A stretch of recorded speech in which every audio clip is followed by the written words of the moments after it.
नमस्ते, शुभ प्रभात। दैनिक जागरण के महत्वपूर्ण खबर में आप सभी का स्वागत है।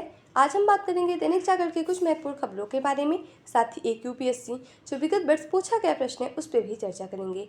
याद रखिएगा, दैनिक जागरण का राष्ट्रीय संस्करण है जिसमें आप लोग को वही खबरें मिलेंगी जो आपके परीक्षा के पॉइंट ऑफ व्यू से इंपॉर्टेंट होगी। आशा करती हूँ कि आप लोग को यह खबर अच्छी लगे। धन्यवाद। चलिए देखते हैं आज की क्या खास खबरें, उन्हें हम एक एक करके देख लेते हैं। और खबर की तरफ आगे बढ़ने से पहले हम प्रश्न को देखेंगे, उसके बाद खबरों को एक एक करके देख लेंगे। और अगर आप लोग हमारे चैनल में पहली बार आए हैं तो कृपया चैनल को लाइक से सब्सक्राइब जरूर करें। तो आइए देखते हैं आज का प्रश्न क्या है। यह सिविल सेवा परीक्षा विगत वर्ष 2019 का प्रश्न है। चार्टर एक्ट 1813 के संदर्भ में निम्नलिखित कथनों पर विचार कीजिए। पहला कथन है, इसने भारत में ईस्ट इंडिया कंपनी के व्यापार एकाधिपत्य को चाय का व्यापार तथा चीन के साथ व्यापार को छोड़कर समाप्त कर दिया था। दूसरा, इसने कंपनी द्वारा अधिकार में लिए गए भारतीय राज क्षेत्रों पर ब्रिटिश राज की संप्रभुता को सुदृढ़ किया था। और तीसरा है, भारत का राजस्व अब ब्रिटिश संसद के नियंत्रण में आ गया था। उपयुक्त में से कौन सा कथन सही है? सही विकल्प चुनकर सही उत्तर दीजिए। पहला विकल्प है केवल 1 और 2, दूसरा है 2 और 3, तीसरा 1 और 3, चौथा 1, 2 और 3। तो आप लोग सुन रहे कि आप लोग इसका आंसर कमेंट बॉक्स में जरूर बताएं और इस क्वेश्चन का पूर्ण एनालाइज हम वीडियो के लास्ट में जरूर करेंगे। अगर आप लोग को इसकी पूरी जानकारी चाहिए तो आप लोग वीडियो को लास्ट तक जरूर देखें। चलिए देखते हैं आज की क्या खास खबरें, उन्हें हम एक एक करके देख लेते हैं। नीट यूजी में 1563 छात्रों को ग्रेस मार्क्स रद्द। एनटीए ने समाधान में कहा गया कि इन छात्रों के सामने रखे 2 विकल्प वैकल्पिक परीक्षा दें या 2 घटे अंकों को माने। मतलब कि जो ग्रेस मार्क्स दिए गए हैं तो उसे हटा के या तो विकल्प परीक्षा दें या तो फिर जो ग्रेस मार्क्स के अलावा उनके जो नंबर आए थे उन्हें वो माने। परीक्षा देने वालों के लिए 23 जून को होगी परीक्षा और 30 जून को आएंगे परिणाम। शीर्ष कोर्ट ने कहा कि प्रवेश के लिए काउंसलिंग प्रक्रिया में नहीं लगेगी रोक और याचिका में मनमाने तरीके से ग्रेस मार्क्स दिए जाने पर लगाया गया था आरोप। प्रश्न पत्र लीक होने का कोई प्रमाण नहीं, धर्मेंद्र प्रधान का जो हमारे केंद्रीय शिक्षा मंत्री हैं। आपको पता ही होगा अभी हाल ही में नीट का एग्जाम हुआ था। नीट यानी राष्ट्रीय पात्रता प्रवेश परीक्षा यह भारत में मेडिकल पढ़ाई करने वालों के लिए एक इंट्रेंस टेस्ट है। इसे सालाना एनटीए यानी नेशनल टेस्टिंग एजेंसी के द्वारा आयोजित किया जाता है। 2024 में इसे 5 मई को आयोजित किया गया था और लगभग 24 लाख विद्यार्थियों ने इसमें हिस्सा लिया था। और 4 जून का इसका परिणाम घोषित हुआ। परिणाम घोषित होने पर इसमें काफ़ी सारे विवाद उठे। विवाद उठने का मेन कारण यह था कि 67 छात्रों को पूर्ण रूप से 720 में से 720 अंक प्रदान किए गए थे और दूसरा कारण यह था कि विद्यार्थियों को 718 में से 720 में 718 719 अंक भी प्रदान किए गए थे, जो कि नीट मार्किंग सिस्टम के अनुसार से असंभव है। क्योंकि आपको पता है जो नीट में मार्किंग होती है वो एक प्रश्न के लिए 4 नंबर दिए जाते हैं। अगर एक प्रश्न कोई विद्यार्थी छोड़ता है या गलत होता है तो उसके लिए 115 या 116 नंबर दिए जाने चाहिए, लेकिन इस बार विद्यार्थियों को 119 और 118 नंबर भी प्रदान किए गए हैं। तीसरा कारण यह भी है कि जो एनटीए द्वारा आंसर की जारी हुई है। और चौथा कारण यह है परिणाम की शीघ्र घोषणा, अर्थात निर्धारित तिथि के रिजल्ट निकालने से पहले घोषणा कर दी थी। निर्धारित तिथि क्या थी कि 14 जून को रिजल्ट का मतलब परिणाम घोषित किया जाएगा, लेकिन 4 जून को ही परिणाम घोषित कर दिया था।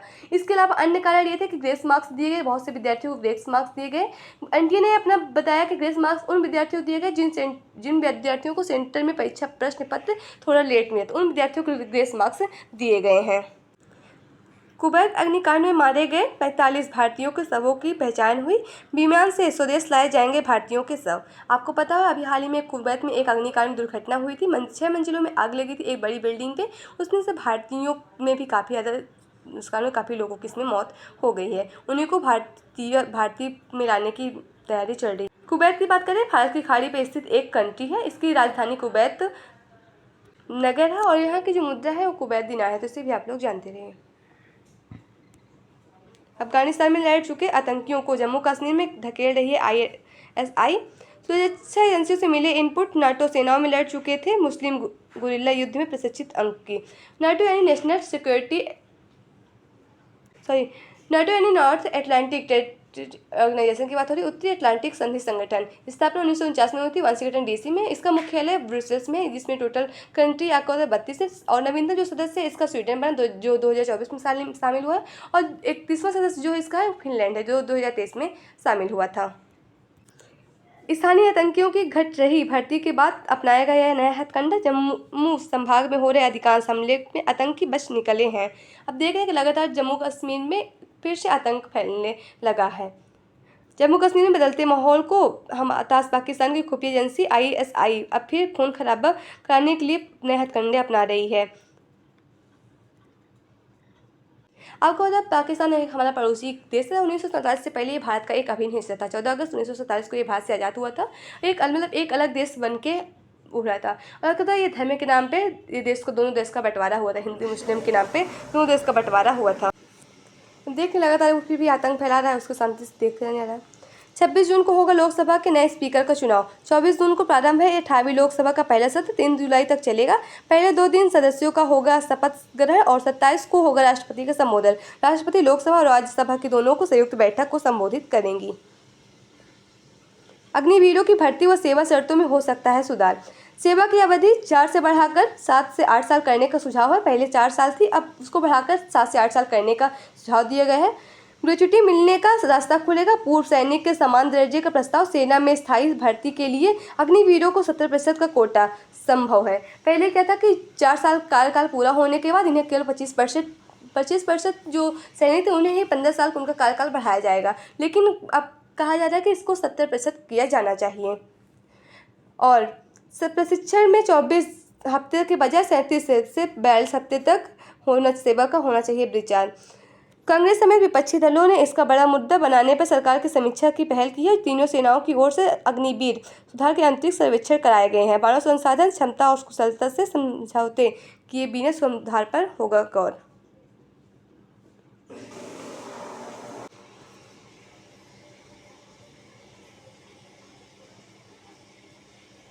भरोसा कायम। अजीत डोभाल तीसरी बार बनाए गए राष्ट्रीय सुरक्षा सलाहकार। राष्ट्रीय सुरक्षा सलाहकार यानी NSA, नेशनल सिक्योरिटी एडवाइजरी। अभी हाल ही में नए श्री अजीत डोभाल को नियुक्त किया गया है और ये एक्स IPS ऑफिसर है, जो कि इनका यह तीसरा कार्यकाल है। मतलब 2014 से ये लगातार चले आ रहे हैं। जब से प्रधानमंत्री नरेंद्र मोदी अपने सत्ता पे आए हैं, भाजपा की सरकार सत्ता पे, तब से भी ये उसके साथ कार्यकाल रह रहे हैं। इनका कोई कार्यकाल निश्चित नहीं होता, कब तक कार्यकाल करेंगे, कब तक इनका कार्य रहेगा।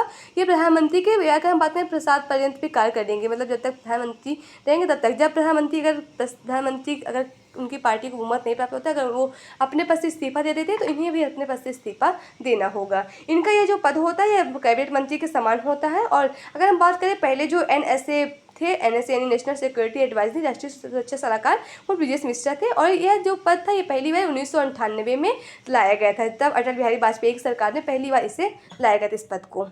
इसका संविधान में कोई उल्लेख है भी नहीं। PMO में निरंतरता। प्रधान सचिव PK मिश्रा भी अपने पद पर बने रहेंगे। PM के सलाहकार की जिम्मेदारी संभालते रहेंगे सेनावृत्ति IAS ऑफिसर अमित खरे और तमुल कपूर। रक्षा निर्यात 50,000 करोड़ करने का लक्ष्य। रक्षा मंत्री राजनाथ सिंह लगातार दूसरी बार अपना कार्यभार संभाला है। रक्षा मंत्री ने कहा सेना हर चुनौती के लिए तैयार है। और इन्होंने यह जो लक्ष्य रखा है 50,000 करोड़ का, यह 2028-29 तक रखा है रक्षा निर्यात लक्ष्य प्राप्त करने के लिए। और वर्तमान में फिलहाल में अभी 21.83 करोड़ रुपए वर्तमान में रक्षा निर्यात है। विमान किराया कम करना प्राथमिकता, नायडू कह रहे हैं। नागरिक विमान मंत्री KR नायडू ने पदभार संभाला। और आपको पता है इस बार जो कैबिनेट मंत्री जो शपथ हुई, इसमें सबसे कम उम्र के मंत्री बने हैं KR नायडू।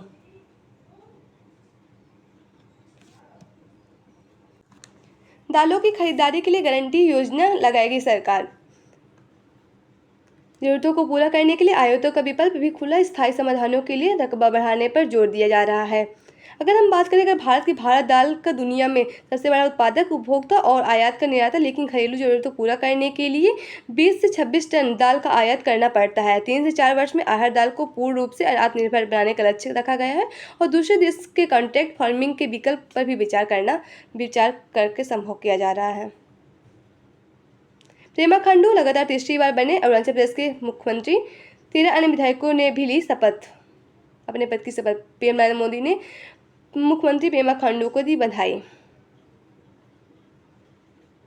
आपको पता है इस बार लोकसभा के चुनाव के साथ साथ कुछ राज्यों में विधानसभा के चुनाव भी हो रहे थे। अरुणाचल प्रदेश की अगर बात कर ले तो अरुणाचल प्रदेश ये भारत के उत्तरी पूर्व में स्थित एक राज्य है। इसकी राजधानी ईटानगर। लोकसभा में यहाँ पर 2 सीट और राज्यसभा में 1 सीट और विधानसभा में यहाँ 60 सीटें देखने को मिलेंगी। और अभी हाल ही में नए जो मुख्यमंत्री बने पेमा खांडू बने हैं यहाँ के।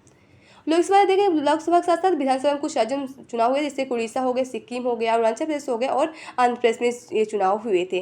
और ये चुनाव पूरा लोकसभा आयोग यानी भारतीय निर्वाचन आयोग के द्वारा कराया गया था, इलेक्शन कमीशन ऑफ इंडिया।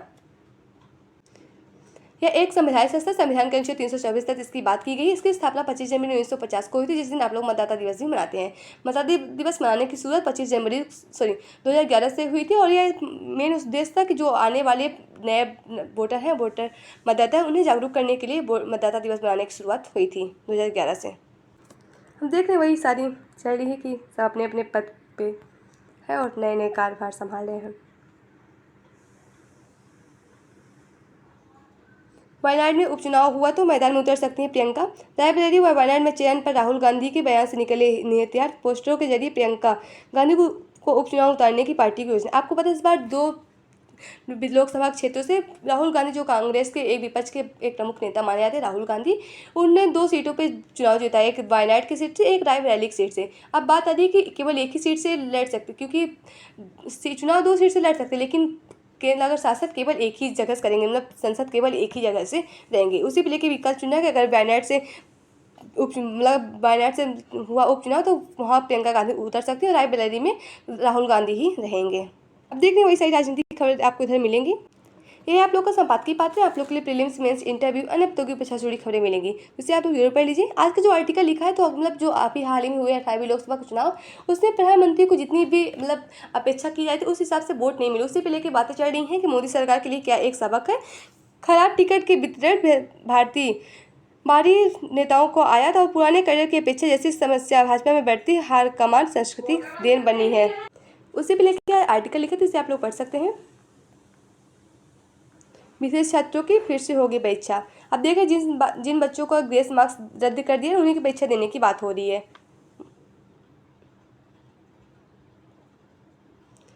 $2034 तक $9 ट्रिलियन की होगी भारतीय इकोनॉमिक। मॉर्गन स्टैनली ने कहा अगले दशक में वैश्विक विकास का भारत में 20% हिस्सा होगा। 12 से 15% की वृद्धि की संभावना अगले 5 सालों में की जाएगी, बीसीआई सेंसेक्स ने कहा। और 20% सालाना आय की वृद्धि का अनुमान अगले 4 साल के 5 वर्षों के दौरान। बीते एक दशक में सरकारी सुधारों की इकोनॉमी को हुआ बड़ा लाभ और 5 गुना बढ़ा जाएगा $25,000 आय करने वालों की संख्या। और वर्तमान में अभी कितना, अगर हम बात करें कि कितना है, कि वही $3.7 ट्रिलियन अभी भारत की आर्थिकी है। 2034 तक की लक्ष्य रखा गया $9 ट्रिलियन पूरा करने का। यह आप लोग को अंतर्राष्ट्रीय जुड़ी खबरें मिलेंगी। रूस की जब्त संपत्ति में से यूक्रेन को मिलेंगे $50 अरब। G7 के शिखर सम्मेलन में पहले दिन बनी सहमति और भारत के विशेष आमंत्रित देशों में से पीएम मोदी पहुंचे। सम्मेलनों को पहली बार पोप करेंगे संबोधित और सम्मति का देंगे संदेश। सुनक, मैक्रो, मेलोनी, क्रिसिदी के साथ मोदी की द्विपक्षीय बैठक। G7 में हिस्सा लेने के लिए इटली के अपुले पहुंचे पीएम नरेंद्र मोदी। G7 औद्योगिक लोकतांत्रिक देश संयुक्त राष्ट्र America, Canada, France, Germany, Italy और जापान, यूनाइटेड किंगडम का एक अनौपचारिक समूह है जो वैश्विक आर्थिक शासन और अंतर्राष्ट्रीय समूह सुरक्षा और अब हाल ही में कृत्रिम बुद्धिमत्ता यानी AI जैसे मुद्दे पर चर्चा करने के लिए प्रतिवर्ष बैठक करता है। पहली बैठक इसकी 1976 में कनाडा में हुई थी और 2023 में इसकी बैठक जो होस्ट कंट्री थी वो जापान था। G7 का 50वां शिखर सम्मेलन इटली के अपुलिया के फलानो शहर में आयोजित 13 से 15 जून को आयोजित किया जा रहा है, जिसमें भारत को भी आमंत्रित इसमें किया गया है, क्योंकि आपको पता है इसमें भारत इसका मेंबर्स नहीं है। हिजबुल्ला ने इजराइल पर फिर से दागे 130 रॉकेट और ड्रोन।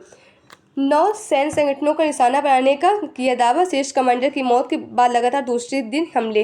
लाल सागर में हाउती के ग्रीस जहाज को भी बनाया निशाना। आपको पता है बीते दिन भी हिजबुल्ला जो एक आतंकी संगठन है, उसने लगातार 2 दिन इसराइल पे हमला किया। हिजबुल्ला लेबनान में स्थित एक शिया इस्लामिक राजनीति दल का एक आतंकी समूह है। जबकि लेबनान और इजराइल के कब्जे की प्रतिक्रिया के रूप में वर्ष 1980 में इसे अस्तित्व में लाया गया था और यूएसए और इजराइल सहित इसे कई देश आतंकी संगठन के रूप में नामित भी किया है। अगर हम बात करें लेबनान की राजधानी बेरूत है। मुद्दा इसकी लेबनानी पाउंड है और इसके जो यहाँ प्रधानमंत्री है नाजिब निकाती हैं, तो इसमें भी आप लोग जानते रहिए। मैं आपको कैसे मिलेंगे। बदलते हालात में फर्म तलाशेगा शीर्ष क्रम। कनाडा के विरुद्ध मैच के लिए न्यूयॉर्क में फ्लोरिडा पहुंची भारतीय टीम। पहली बार ड्रॉप इन मैच से बाहर खेलेगी। अब देख रहे हैं T20 वर्ल्ड कप चला है ना, उसी की बातें हो रही हैं। 2007 में पहली बार खेला गया था दक्षिण अफ्रीका में, तो ये भी आप लोग जानते रहिए। यहाँ आपको परीक्षा के पॉइंट ऑफ व्यू से जनरल से जुड़ी खबरें मिलेंगी, तो इसे आप लोग जरूर पढ़िए। आज से आपको पता है ब्लड डोनर डे है। इसे कार्ल लैंड स्टीनर के सम्मान में मनाया जाता है। ब्लड ग्रुप की खोज करने वाले वैज्ञानिक कार्ल लैंड स्टीनर का जन्म 1868 में आज ही के दिन वियना, ऑस्ट्रिया में हुआ था। विश्व स्वास्थ्य संगठन 2005 में के हर वर्ष कार्ल लैंड स्टीनर के सम्मान में ब्लड डोनर डे मनाता है। तमाम लोगों के इलाज के लिए ब्लड ग्रुप की ज़रूरत होती है। इन्होंने ही ब्लड ग्रुप की खोज की थी। जो A blood group, B blood group है, उन्हीं बातें हो रही हैं। भारतीय विज्ञानियों ने मंगल पर 3 नए क्रेटर खोजे।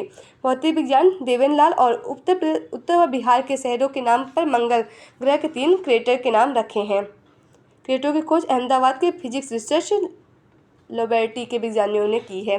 अब उन्हें लाल क्रेटर, मुर्सान क्रेटर और हिस्ला क्रेटर के नाम से जाना जाएगा। नाम याद रखिए आप लोग। इन्हें लाल क्रेटर, मुर्सान क्रेटर और हिल्सा क्रेटर के नाम से जाना जाएगा।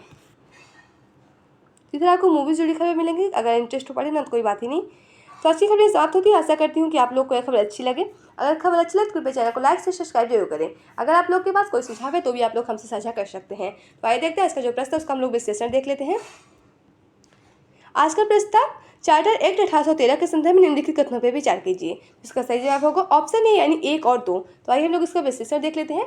चार्टर अधिनियम 1813 ने चीन से व्यापार और चाय के व्यापार को छोड़कर भारत में ईस्ट इंडिया कंपनी को व्यापार का एकाधिकार समाप्त कर दिया गया था। इसके अलावा इसने कंपनी को और अगले 20 वर्षों के लिए भारतीय प्रदेशों तथा राजस्व पर नियंत्रण का अधिकार दे दिया था। किंतु इसने यह भी स्पष्ट किया था कि इन प्रदेशों में ब्रिटिश कानून की संप्रभुता का कोई प्रभाव नहीं पड़ेगा। तो ऐसी खबरें समाप्त होती है। आशा करती हूँ कि आप लोग को यह खबर अच्छी लगे। धन्यवाद।